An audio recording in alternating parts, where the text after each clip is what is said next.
had tryouts planned. We had a big season planned. We had a whole, an entire season planned, and we had to cancel a lot of things.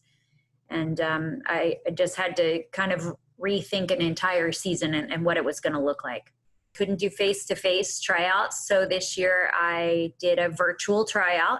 That was my first ever as a coach. From there, we started having to do virtual meetings and virtual practices, which is another thing I'd never had done before. And then when it became safe to then be able to practice, we had to find a facility to practice at. And we started having to go to a larger gym because obviously it wasn't safe in our smaller facilities to do that. So we had to go to an outside facility that can clean better and has larger space for us to spread out.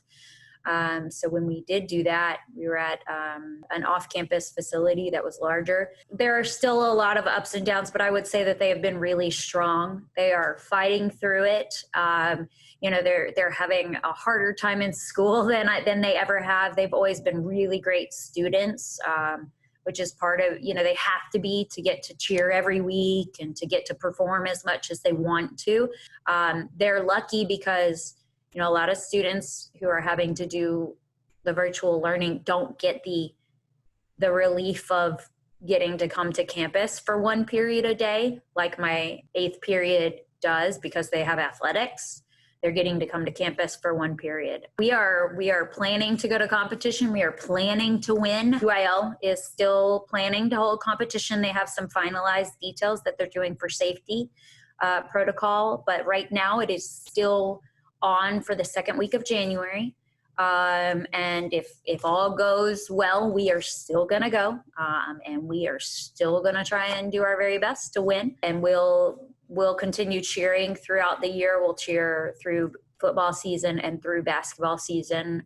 So we'll be cheering year round. I have a really strong group of people on my team. They are all very capable. They're great athletes. They're all very intelligent, you know, and I can't always have them in front of me like I want them to be. So we're not progressing as fast as I'd like them to, but they're going to be great.